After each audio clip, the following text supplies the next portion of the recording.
택배 상자들이 가득 쌓여 있는 트럭 한 켠에서 겨우 끼니를 때우고 있는 택배 노동자들의 모습입니다.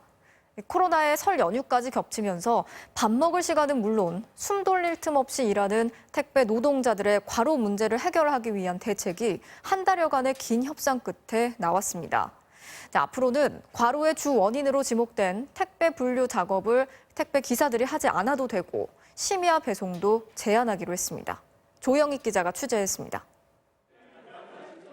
더불어민주당 우원식 의원과 박서군 택배 과로사 대책위 대표가 서로 얼싸안았습니다.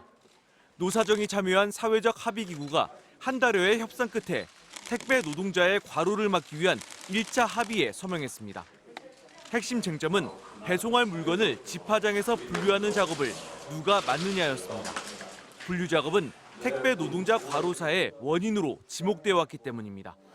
택배 노동자들이 공짜로 분류 작업까지 떠맡아 과로를 할 수밖에 없다는 노조 측 주장에 대해 이번 합의는 분류 작업은 택배 회사 책임이라는 점을 명확히 했습니다.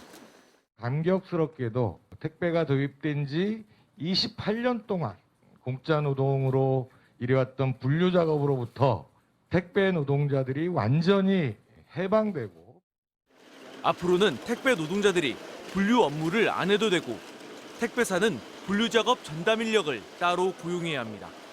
만약 택배 노동자가 분류 작업을 해야만 할 때는 대가를 반드시 지급하도록 했습니다. 택배 노동자의 최대 작업 시간도 일주일에 60시간, 하루 12시간으로 제한하기로 했고 물량이 크게 늘어난 예외적 상황이 아니라면 밤 9시 이후 배송은 금지하고 배송 지연에 대한 책임도 최대 이틀까지는 묻지 않기로 합의했습니다. 오늘 합의로 모든 것이 끝나지는 않을 것입니다. 이제 시작이라고 생각합니다. 오늘 합의를 토대로 해서 살을 붙이고 또 현실에 불이 내리도록.